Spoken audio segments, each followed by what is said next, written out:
नारायणं नमस्कृत्य नरं चैव नरोत्तमं देवीं सरस्वतीं व्यासं ततो जयमुदीरये.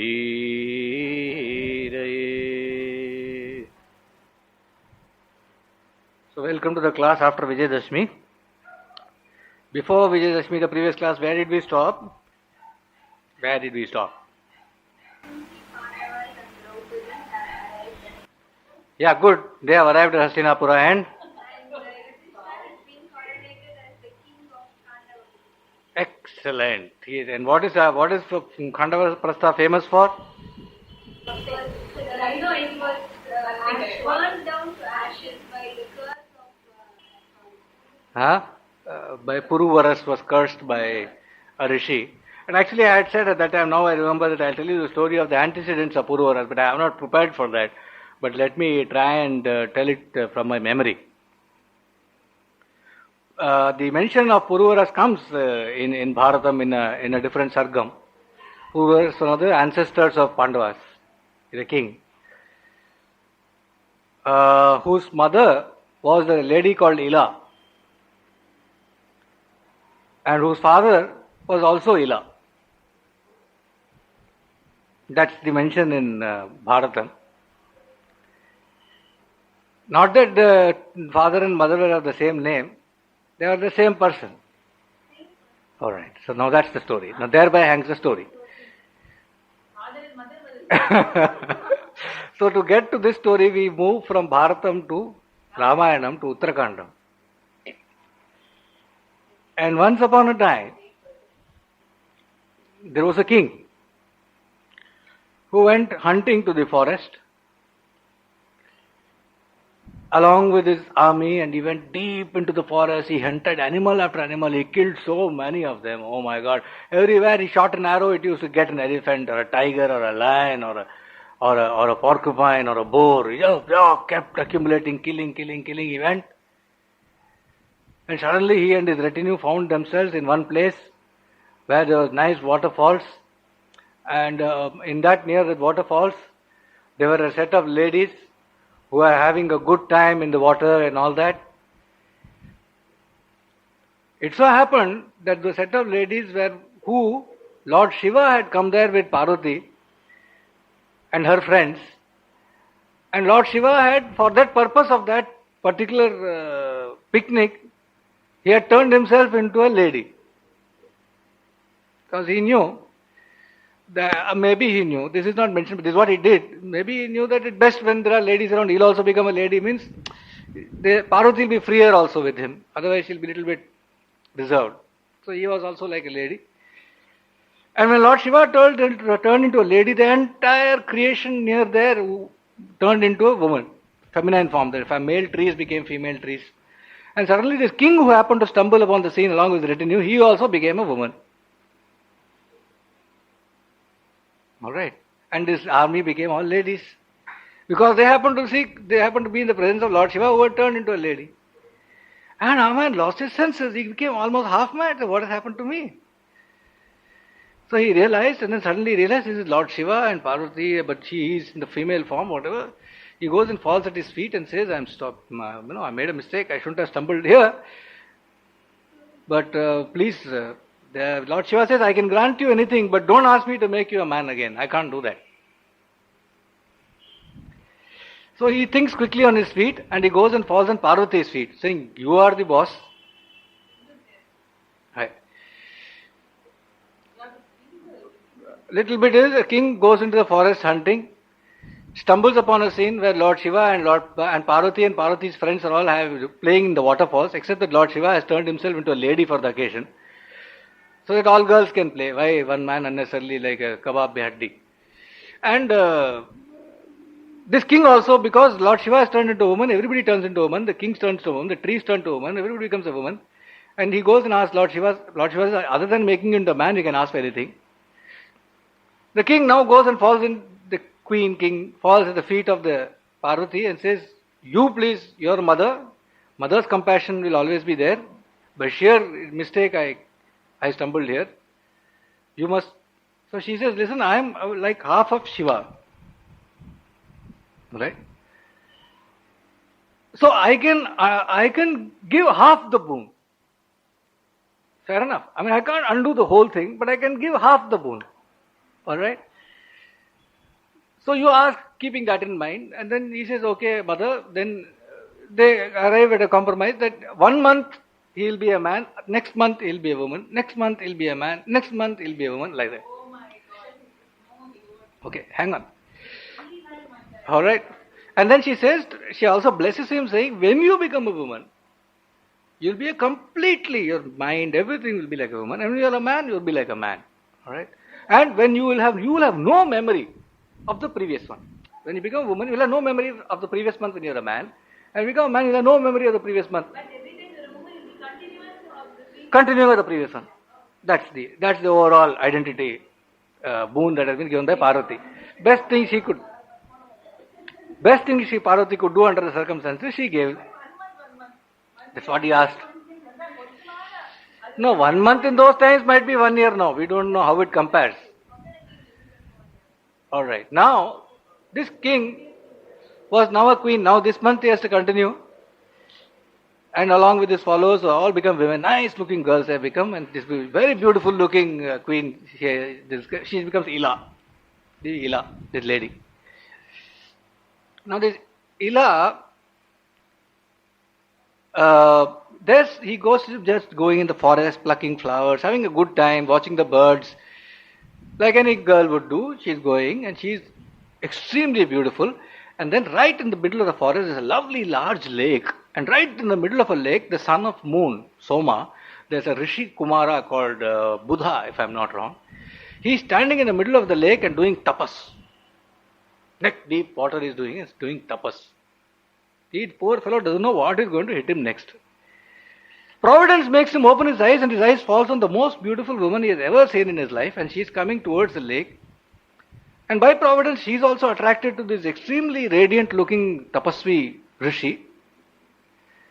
And our man is a Rishi, Mahan, tapasvi. So he looks and then he comes out. His tapas is broken now, he comes out. But he's alright. He asked the people who come with the lady. He doesn't go immediately attack the lady or something. He asked her friends, who is this extremely gracious looking lady? Is she married?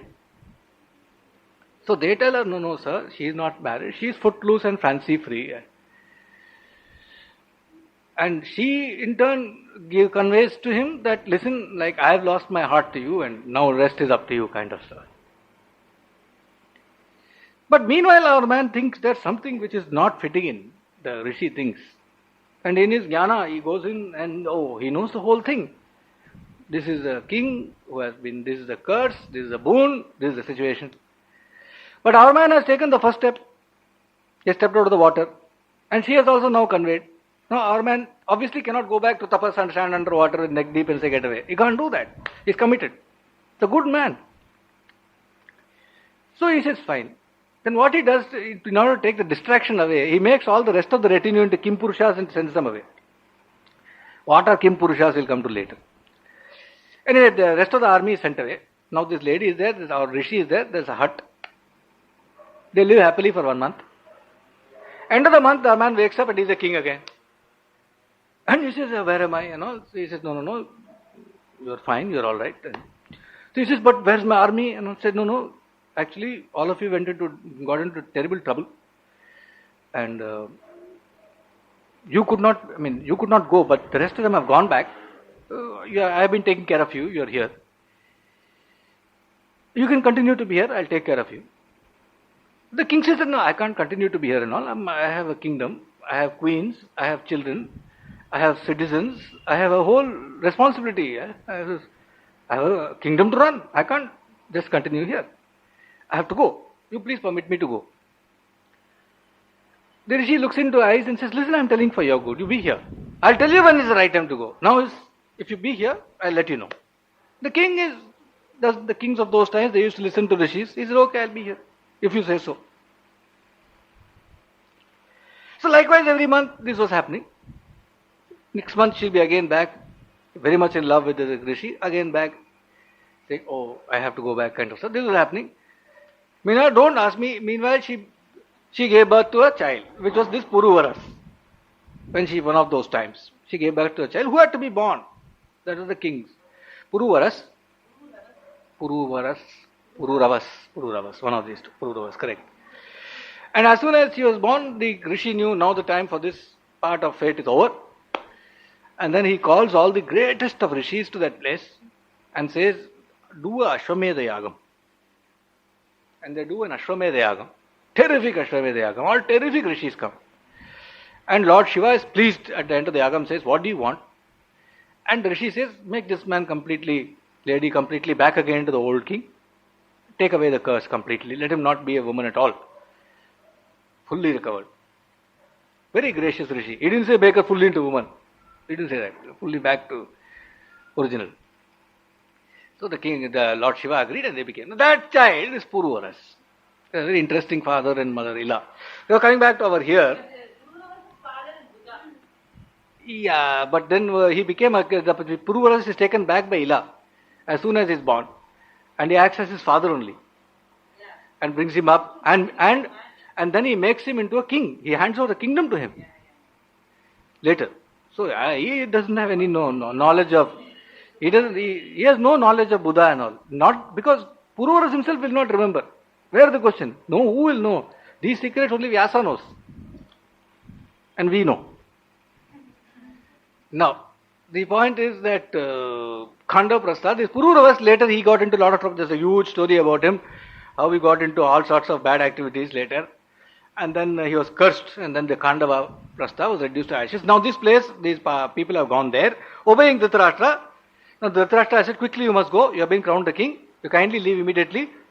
Angapoita, you go and make that place nicely, send them off. And they prostrate to him, they do namaskaram to Dhritarashtra, and they go to Khanda Prastha, which is a dense jungle. It's a proper dense jungle. And because of their sheer self-respect and dignity that Pandavas have, they start at the job immediately and they start making that place into a livable place. And they start at the job immediately, and with them is Sri Krishna and Balarama. They have also gone with them, and people have gone with them. Lots of people have gone with them. They start doing all that. And so Krishna, who is the knower of the past, the present, the future, who is Antaryamin of all, he contemplates in his heart for a second about Lord Indra, Devendra. Indra immediately realizes that boss has summoned him. So he knows the mind of Krishna. Quickly he calls Vishwakarma and says, you got a job to do. Go down to Khanda Prastha. Make that place into the most beautiful city ever. Construct the most beautiful city ever. And may that place be named after me. May it now be known as Indraprastha. This is what Indra gives a command to Vishwakarma, knowing Krishna's mind. Go forthwith and make it a most illustrious, most unparalleled city. Name it Indraprastha, he says. You remember Ramayana, when Rama has to cross the ocean, he gets into all sorts of problems. And finally he does tapas for the sea god refuses. Then he gets angry. He summons anger. He says, I'm going to dry up the ocean. Then sea god comes and says, boss, my nature is to be wet. You can't ask, that's not correct that you should dry me up and along with it all the animals. I'll tell you another method. In your troop, there is a person who is Vishwakarma's son. He will build a bridge for you. Vishwakarma is the architect of the Devatas.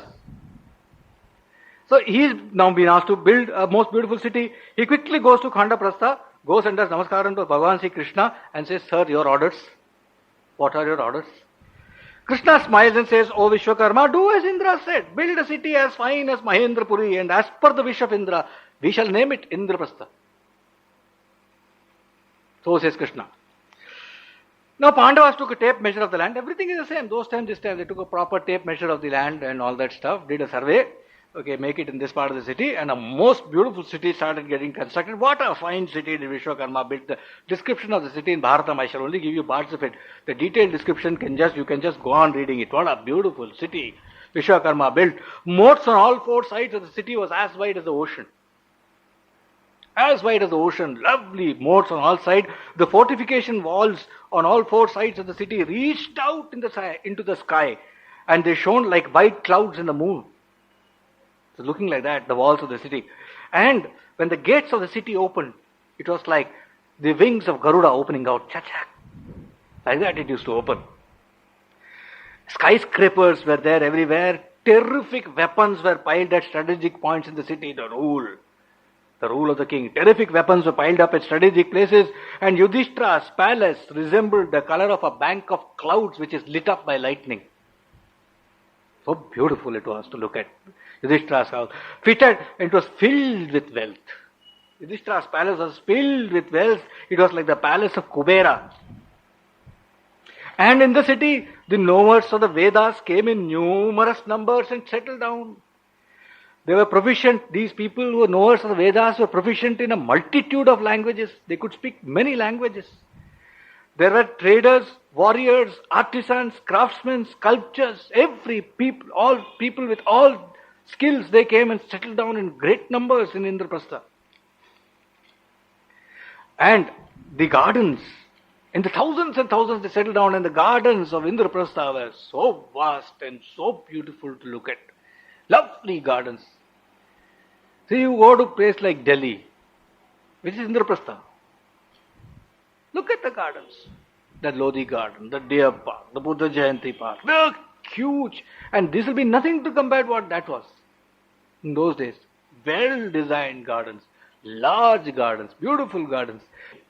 And it probably it might resemble is in Himalayas, there is a place which is called the Valley of Flowers. Valley of Flowers. There's a trekking. You can go trekking there. Few months of the year, it's open. It's in Uttaranchal state. It's the most amazing place. It's the most amazing place. Oh, the whole valley in the Himalayas has got the most variety of flowers growing all over the place that you can ever believe. Can't even imagine the beauty of that place. Likewise, they made a beautiful gardens in the city. Trees in the city were laden with fruits, all kinds of fruits and flowers. He names, Vyasa names. I don't even know half of them what they mean. He just names them. He says mangoes, kadambas, ashoka, champa, punnaga, nagalinga, jamun. Even now there are jamun trees in Delhi. Jamun, amla, ankola, parijata, flowers, fruits, all over, just growing. And on these trees and plants, birds came and played by the hundreds. Singing throatily. Birds just throatily sang, sitting on the trees. Peacocks danced and quails cooed. And in the gardens there were playhouses where people would come and play games, sports, and they were as clean as mirrors. They're clean as mirrors. All these similes are from Bharata. And lots of mandapams are made with latas, vines. Vines. Artificial hills were made here and there. To climb those hills, climb down. Artificial hills were made here and there. And there were studios made with paintings and sculptures, etc. You just go in, have a look, enjoy yourself. Lovely paintings to delight the eye. Fountains of pure water rose into the sky. And ponds filled with lilies and lotuses wafted beauty and fragrance. Swans, cranes, ducks swam in joy in these big ponds and lakes in the city of Indraprastha. And in many places, the original jungle was left undisturbed. Right. In many places, the original jungle was left undisturbed because nature's beauty. Even Vishwakarma, what will he match? Nature's beauty was left undisturbed. Forests, lakes, flora, fauna were all absolutely wonderful to look at. And the place abounded with all kinds of enjoyment. Every object of enjoyment is available in Indraprastha. If you have the time sometime, read Kamba Ramayanam and see the description of Ayodhya and see the description of Mithila. Oh, We don't know how to enjoy. See the description. What is possible? All right? Extravagant. Totally extravagant in their enjoyment. And in Indraprastha, ladies and gentlemen lived there in great happiness. Animals abounded. Elephants. In must. Camels, cows, buffaloes, donkeys, goats. You need them. Where do you find donkeys now? Not much. Horses. Donkey is a very much part of our tradition. Huh? Good animal. Horses, elephants, camels. What will you do if there are no camels? I say. Thankfully, there are still animals in India. In Europe, if there are 3 trees, they'll name the place as forest. Yeah, I've been there. There's nothing left. They finished their forest. There are no wild animals. You can't find them. They'll say a last bear was shot here in 1912 or something. Everywhere they say the same story. Anyway, you still have them. So be thankful. Goats. Vyasa takes the trouble of naming the animals. Goats. They're always around. And so, after he names these animals, next he says, along with these animals are always around, so were sadhus and mahatmas, he says. Look at the beauty of Vyasa's positioning. Animals, he lists them, then he says sadhus and mahatmas also came and settled down. Where will sadhus and mahatmas be? They will be where animals and plants and birds are. That's where they'll be. Right? It was like Swarga. Raja Yudhishthira, from now on we must refer to him as Raja Yudhishthira. He's a king. Raja Yudhishthira had a grand city. And he had a very grand city warming ceremony after this was made. A great big party. Everybody was given. City warming ceremony in the presence of who? Vedavyasa. He landed up. Vedavyasa, Dhaumya and Bhagavan Sri Krishna. A grand party. Conches and bugles. Sounds filled the sky. Sounds of victory. Jaya, Jaya, Jaya, Jaya. Filled in the Indraprastha when Yudhishthira sat on the elephant and went on a ceremony around the city. And along with the elephant, he entered his palace. His main drawing room, he entered with the elephant. That was the scale of the palace of Yudhishthira. Right? We go to Kanchi Matam and see the puja that Balapariva is doing on the stage. And at one time, for the Gaja Puja, the elephant will walk in. It will stand in front of the stage and it will do a dance. Then a puja will be done to it. It's lovely to see. The back of the elephant will touch the ceiling. So big it is. Somehow it will do a dance also. Now, huge party was there. He entered his palace. Rishis, singers, bards, relations, they all chanted the praise of the king. And along with Bhagavan Sri Krishna, King Yudhishthira did puja to all the knowers of the Vedas. It was a sight for the gods, says Vyasa. Day by day, prosperity and happiness increased. Agriculture bloomed. Then finally, when things take, at the right time, Vishwakarma said, can I take leave? Vishwakarma took leave. King Yudhishthira also gave leave to Vyasa. Vyasa said, can I take leave? And then King Yudhishthira went to Bhagavan Sri Krishna and said, Tava prasadat varshneya rajyam praptam maya naga. It is by your prasadam. Varshneya is Krishna, Vrishni dynasty king. The kingdom we have got. Tava prasadat. Prasadadeva tirira shunyam rashtram sudurgamam. It is by your grace that this shunya rajyam, this dust jungle has now become such a wonderful kingdom. By your blessings. Tavaivatu prasadena rajyasthasya mahamate. And we have become a real king only by your blessings. King Yudhishthira tells Bhagavan Sri Krishna. And then he says, Gatistvam antakaleja pandavanam tu Madhava.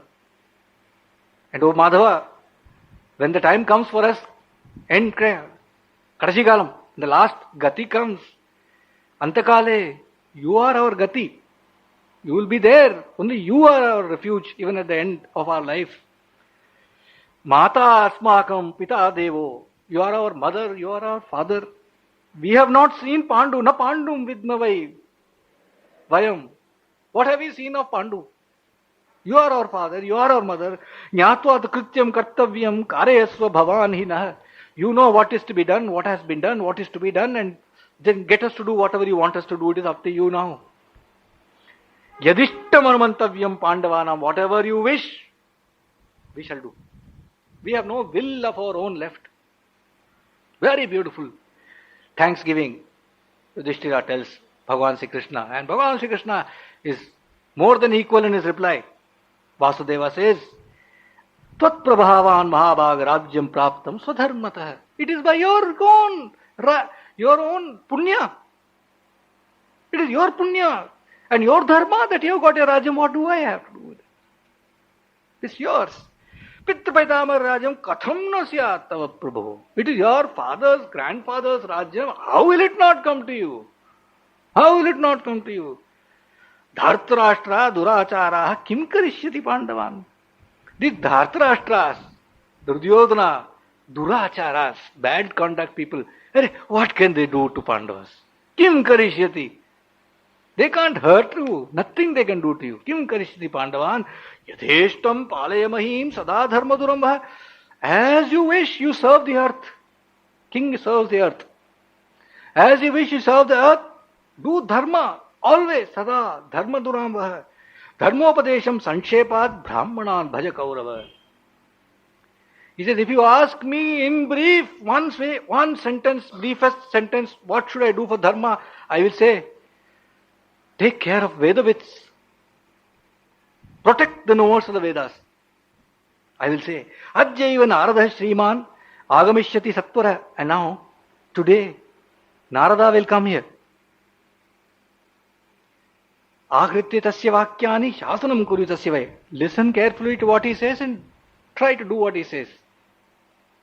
And rule accordingly. So convenient to have Krishna along with you. He tells you beforehand, this is going to happen. Vyasa will come, that will going to happen. Don't worry, today Narada will come. Before itself he tells you. Okay, having said this, Sri Krishna says, now I think I should also leave. Go back to Dwaraka. He goes to Kunti. He doesn't leave, he goes to Kunti, his attai. And he bows to her, and in a very sweet, affectionate voice, he tells her, Gamishyami namostute. I will go now. Namaskaram to you. He tells Kunti. Kunti says, hang on. O Keshava, the difficulty is that I have been through since Lakshagraha. Not even my revered father Kunti Bhoja knows what all difficulties I had to put up with.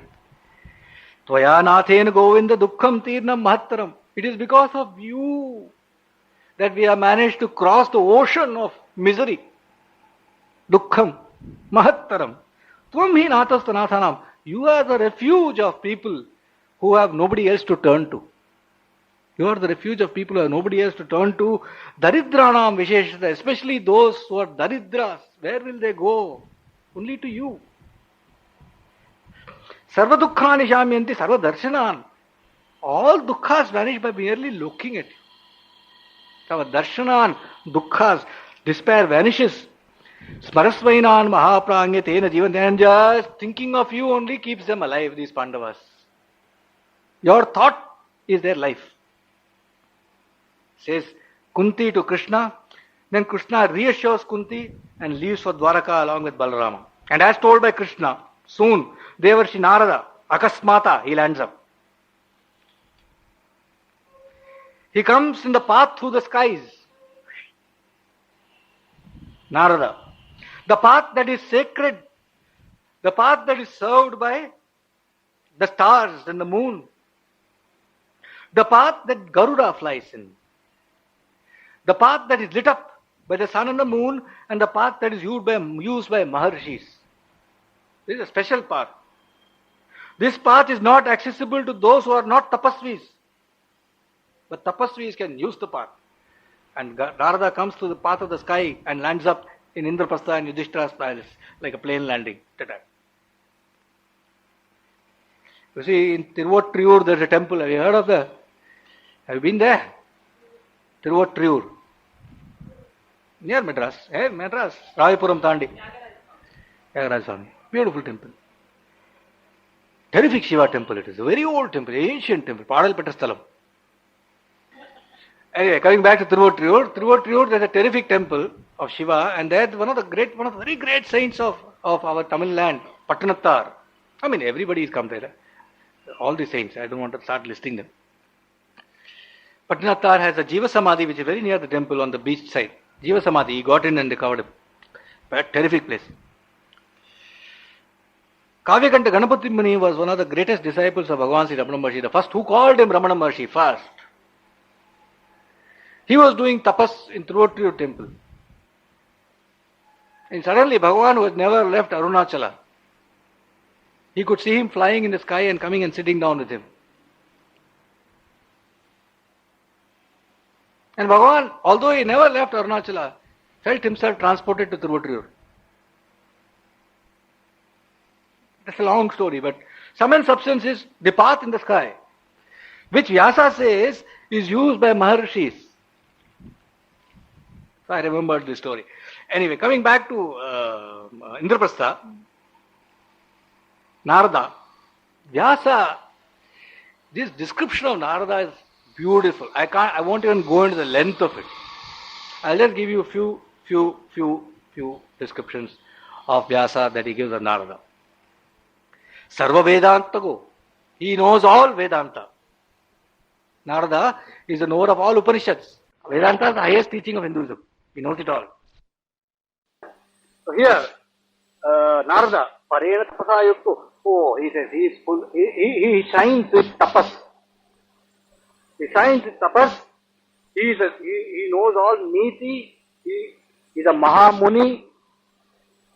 His long list of superlatives he gives. Parat Parataram Prapto Dharma. He has achieved the supreme God through sheer dharma. Narada. He is a Dasa Rajas. He is devoid of Rajaguna. Rajaguna is your action. He is total sattva. He is completely goodness. There is nothing else left as pure sattva. He is sansara bhaya varjita. He has no fear of bhavar. He has no fear of sansara left in him. Atmana sarvamokshibhyat kritiman. Atmana, this is very beautiful. He is by himself, he is always intent in helping others get moksha. By himself he has landed up here. Yes, okay? Swayam, Mativatam Vara, greatest of the wise. Now comes the few ones. Eka Shabdansha Nanarthan. You see, grammar. Grammar in Tamil, Nannur, grammar in Sanskrit. Grammar is considered one of the greatest of sciences. And Vyasa gives a long list about total mastery of Narada's mastery of grammar. Among that he says, Eka Shabdansha Nanarthan. He knows many meanings of Eka Shabdansha Nanarthan. Narada knew the many meanings, the different meanings of a single word, and Ekarthasha Pratakshrutin, and the single meaning of many words. And then he knew the different meanings of different words. Along with he gives Panchachakshara Jatani Sasangyasya. It is the Akshara Samuha, the letters, the alphabet, are composed of 5 types. I'm just telling you so that you have some idea. This is an ocean. Which I have no clue of this ocean. I am myself absolutely ignorant of the phonetics of Sanskrit grammar. But just as I am pleased by knowing a little bit, taking a few drops of water and doing Achamana in the sea, I am giving the same to you. There are 5 types of aksharas in Sanskrit. The entire society of alphabets derive themselves from 5 types. One is called kantha, that which is pronounced from the throat. It is ka, kha, ga, ga, nga, kantha. Okay. Talu, chashajajana, murdha, danta, that which is with the teeth. It is oshtam, is with the lips. Pa, pa, pa, pa, ma. Like that. Panini. Panini is the father of Sanskrit grammar. He is the greatest of grammarians ever in all time. It is one of the oldest grammar books in the whole world. And linguists, people who study linguistics, they worship Panini. Absolutely worship him. He is the ultimate. Panini means eyes water will come. Oh, like. Anyway, Narada was master of grammar. Coming back to the story, as soon as Narada came, King Yudhishthira immediately got up He got up and bowed to Narada, gave him his own seat, Simhasana, saying, please sit down. Right? Welcomed him in the traditional manner and then gifted Indraprastha to him. Yours. This is Indian traditional welcome of a Jnani. Gifted the city to him. Let's go a little bit into what goes into traditional welcome. There is argyam which is given, which is water for washing the mouth. Somebody comes home, or a god, let us say, in this case, a jnani comes, a god comes, and you do a puja, you do all this upachara. Argyam is given, which is water to wash one's mouth. Okay? This is water which is mixed with sandal and flowers, poured from a conch. Be nice. You feel better. It's a mouthwash, not tasting like a chemical. Alright? Then Padhyam, water to wash your feet. There is therapeutic effect if the feet are washed. It keeps the system cool. Which is why in our tradition, before you eat and after you eat, you wash your feet. There are many times in the day you wash your feet. Supposed to. And your water was always kept outside houses in the olden days, and people come, they'll wash their feet and come. Now people don't take off their socks only. It's become a good thing to wear shoes in the house, all over the place. Right. Water, Padhyam. Then Achamanam, water for sipping. After the mouth has been washed, you sip 3 water. Then Madhuparkam, which is a drink which is made of water, sweet water with milk, curd, honey, ghee and sugar. It's called Madhuparkam. How it's made, I don't know. They give Madhuparkam. Asanam, seat to sit down. Snanam, if you want to have a bath. Water to have bath. Vastram, new dress. Right? Abharanam. You want to give Abharanam. Gandham, Pushpam, flowers. Dhupam, the agarbatti and all that. Deepam, Nevedyam, Tambulam. Tambulam is Neerajanam and Vandanam. Then you do Namaskaram to the guests who come. These are the traditional welcome that Yudhishthira gave to Narada when Narada came. He was very pleased. Narada was extremely pleased by such a nice welcome given by King Yudhishthira. Who will not be pleased? Narada was pleased, he blessed, and he asked Yudhishthira, now you may also sit. Yudhishthira also sat down along with his brothers to lower level. And then he sent word to Draupadi, saying, sage Narada has come. Draupadi quickly came. She quickly came to sage Narada. She touched Narada's feet, stood up with folded hands. Narada blessed her. Vyasa says, Narada blessed her repeatedly and profusely and variously. Vidudumana blessing Kurtara. And then finally he told her, you may go in now to Antapuram. And she went in, and then he had matters to discuss with Pandavas. This is why he has come here. This is what he is going to do, and we talked that in right after his class, 15-20 minutes. Narada told Yudhishthira and his brothers, oh Pandavas, this Yashaswini Panchali, Draupadi, she is the wife of all 5 of you. Now I suggest that you have to adopt some niti, some strategy by which there is no misunderstanding or quarrel amongst you brothers, because you have one wife. In olden times, there were 2 Rakshasa brothers of name Sunda and Upasunda.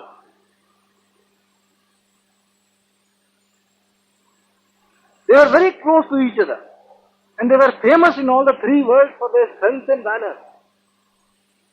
These 3 brothers were so close, they shared the kingdom, they shared the house, they sat in the same seat, they were inseparable.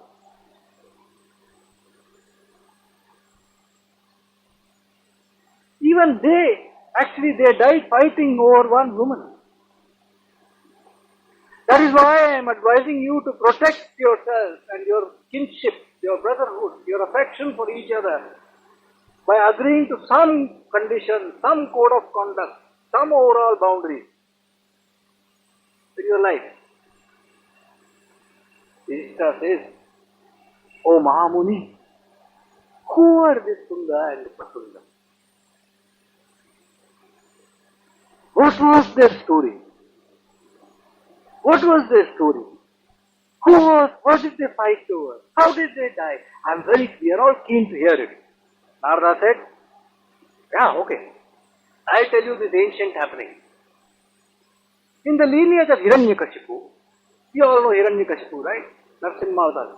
In the lineage of Hiranyakashipu, there was a Rakshasa king of name Nikumba, who had two sons, Sunda and Upasunda. Sunda and Upasunda, the two Rakshasas, Nikumba. They were cruel and fearsome, the Sunda and Upasunda. They were always of one mind, but have you seen twins? There are some twins who are like that. And there these old films, etc. You will see one twin is beaten up somewhere else, separated at birth, the other twin will feel the pain and all that. And films it comes. Yeah, whatever it is. Like this, these Sunda and Upasunda were. They were of one mind. They were of one mind. They were always agreeing. They always enjoyed the same thing. They hated the same thing. They were ever in agreement. One would not eat without the other. And not even speak to a third person if the other person is not there. Totally transparent each other. Okay? And to each other they always spoke very sweetly words of great affection. Can two sisters be like this? Alright. They were like one Atma in two bodies. Like that they were. And one day, deciding to conquer the three worlds, they took Diksha from their Guru. Even Rakshasas in those days did proper things. They went to the Guru and said, "We want to conquer the three worlds." They took their blessings, took a Diksha and went to Vindhya mountains and started doing terrific tapas. Unimaginable tapas. They lived on air. They cut their own flesh and sacrificed into the fire like Ravana sacrificed his head. Like that they did. They stood on the edge of their toes for hundreds of years and with hands up in the air doing tapas. Hands aloft. So great was the tapas. Tapas, root word tapas also means heat. So great was the tapas, tapa. So great was the tapas that Vindhya mountain started sending up smoke. Now what happens when terrific tapas is done? Who gets worried? Devatas always get worried. So Devatas tried to put all sorts of obstacles in the tapas of Sunda and Upasunda. Terrific obstacles they put. What did they do? They brought a mountain of gold.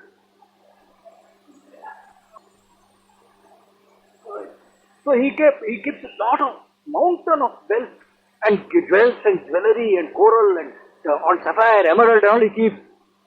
They are not disturbed. They continue their tapas. Then he says, step 2, most lovely of Apsaras, he sends in front of the Sunda and Upasunda.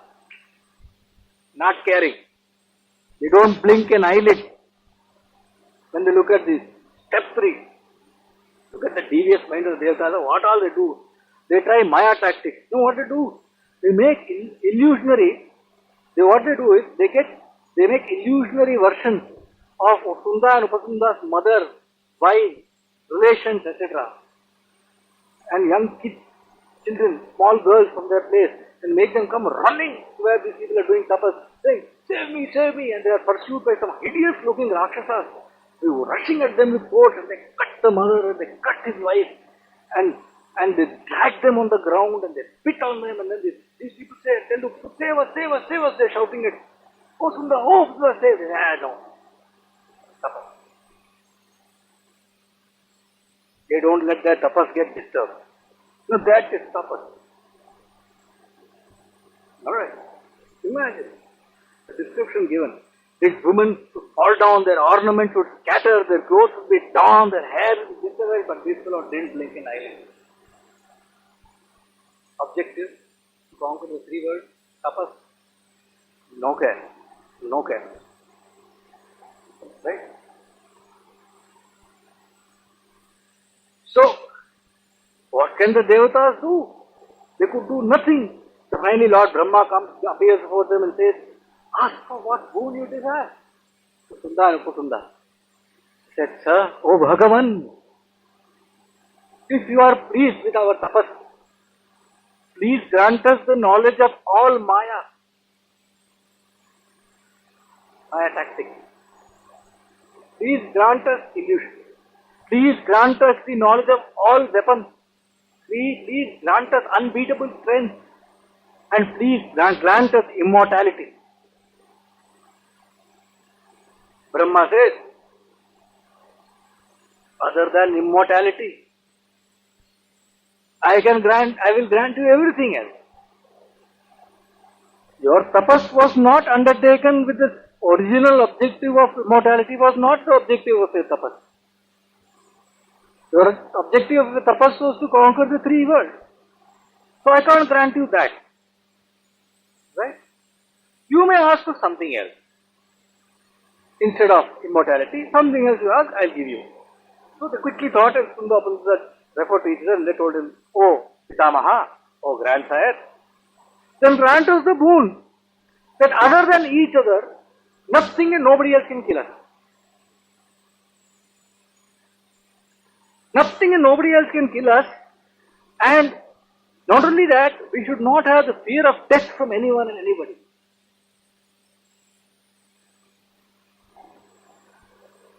Brahma says Tathastu and grants them the boon. Sunda and Upasunda returned home. Sunda and Upasunda returned home to a grand welcome given by the Rakshasas, and they start living it up. What a beautiful little slokam comes from Bharata, which is, what are the sounds there in that city? Bhaksyatam, Bhujyatam, Nityam, Diyatam, Giyatam, Piyatam, Yeti Shabdaschasi, Grihe, Grihe. Bhaksyatam, eat. Everybody saying Bhaksyatam, eat. Bhujyatam, enjoy. Nityam, Diyatam, spend, splurge. Giyatam, sing. Piyatam, drink. Cheti Shabdascha. These are the sounds coming from house to house. Now come here without any kumbha nikumba. But those times, tapas had to be done to achieve that state. Day and night, they wallowed in pleasure. This is Kusunda. First pleasure. They forgot they had won the three worlds. First pleasure. Then decided, okay, we have to conquer the three worlds. They went to Devaloka first. Devaloka, Devatas, no boons given to Brahma. They quickly vacated Devaloka before they came and went out to Brahmaloka. No point. Okay. Then these fellows went to Patala Lokam. Nagalokam is there. They defeated all the Nagas there. They defeated everybody on the earth. The Mlechas, everybody they defeated. Then, having done all this, they said, what next? Same route of Hiranyakashipu they went. They said, all these rishis, these tapasvis, these Agnihotris, they gave orders that all of them should be killed on sight. Destroy them. All rishis, Agnihotris, all sadhu purushas should be killed immediately. Forcefully. Okay? Like that they said. Destroy all articles used in worship. Destroy them. Protected by Brahma's boon. They were protected by Brahma's boon. They were immune to even Shapam of the Tapasvi. That Tapasvi Shapam could not affect these fellows. Nachama poha na pomatega. So what can you do to the fellow? The poor fellows, the rishis and munis who were left, Agnihotris, they went and hid wherever they could, in caves, in forests, in mountains. Wherever they can, they started hiding. But this fellow was not satisfied. Sunda and Upasunda, they took the form of animals like elephants, lions, tigers, and sniffed sadhu purushas out from wherever they are and killed them. And tried to send them to Yamaloka. They became invisible and searched for them all over the place and destroyed them. All ceremonies like weddings, sacrifices, pilgrimages, festivals, everything stopped. Hahakar sound was everywhere. Fear was the only emotion. Bhayam. Sound everywhere. Shops all closed, no more market, no sale, no purchase. Agriculture stopped. Cows were not protected. Gorakshanam was not done. In our tradition, that is the worst that can happen. Gorakshanam was not done. Towns and cities were reduced to dust. Bones and skulls were lying everywhere.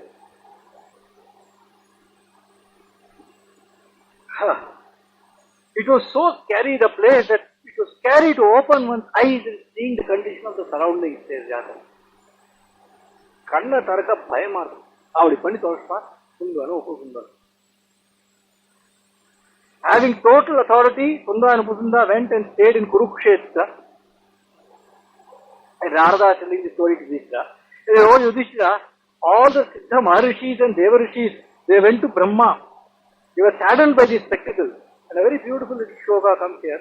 He says, Devi Jagbud Jitakrodha Jitatmano Jitendriya Pitamasya Bhavanam Jatah Kripaya Tada. Although these Brahmarshis and Maharishis had conquered their mind, they had conquered their senses, they had conquered anger. There was no desire left in them. There was nothing. There was no thought. Even then, due to sheer compassion, they felt sad to see this. And they went to Brahma. And all the gods had assembled there. I'll take 5 minutes more and end this part. All the gods had assembled there to Brahmaloka, and everybody told in detail what the Sundara and Upasundara had up to. Boss, we gave this boon. Now look at this fellows. They created chaos out there. Okay? Yeah. Brahma thought deeply for a while. He thought deeply for a while and then gave orders. He gave orders, manufacture such a beautiful woman who will captivate any man's mind. He called for Vishwakarma.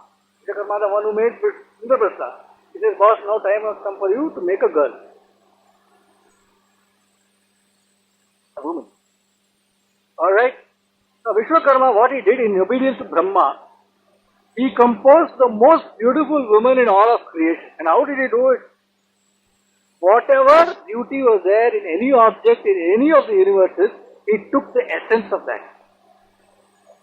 Whatever beauty was there in any object, whether it's moon, sun, star, plant, animal, anything, whatever beauty was there in any object, in any world, he took the saram of that, breathed life into it, and made it into a woman. Right? 30, 40, 50 years back, there was a sadhu purusha, a saint who came to my grandfather's house. My grandfather and all were there. My grandfather gave a lot of big plate full of fruit. The sadhu purusha said, I'll give you the essence of this like that. And out of that, he took all the sweetness and made it into a sartipal. He said, now eat all of you. And my grandpa said, till now the taste is there. I can remember it. The most beautiful thing I have tasted. That is sartipal. So here, Vishwakarma has made the most beautiful woman in all of creation. She was incomparable in beauty. And there was not even a mustard of a point in her body. Tila is mustard, which was not so attractive that if somebody sees that, his eyes will forever be crushed to that spot. Like Ramayana says, Tolkandal, Tolekanda. See the shoulder of Rama, you continue seeing only the shoulder, your eyes won't move from there. Like that, so this lady, she is extremely attractive to look at. Till even every still of her was so beautiful that she was called Tilottama by Brahma. He called her Tilottama. So having, now that she is now alive, he quickly came, bowed to Brahma and said, Prajapati, what burden of duty is being assigned to me for which I have been manufactured?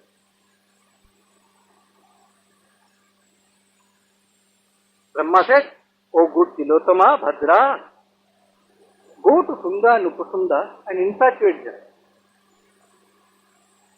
And try to make them fight over you." Tilottama said, "I will try my best." He promised to do that. And at Brahma's bidding, she prostrated, she did namaskaram to him, and then she did a pradakshinam of Brahmaloka, parikrama, before she started. So when she did pradakshinam of Brahmaloka, all the gods were there in Brahmalokam, no? See, Lord Shiva was sitting there. Wherever she turned, one more head came in that side, okay? His heads are supposed to come because of Tilottama. Okay. Wherever she went, tadak, one head came. See, Lord Indra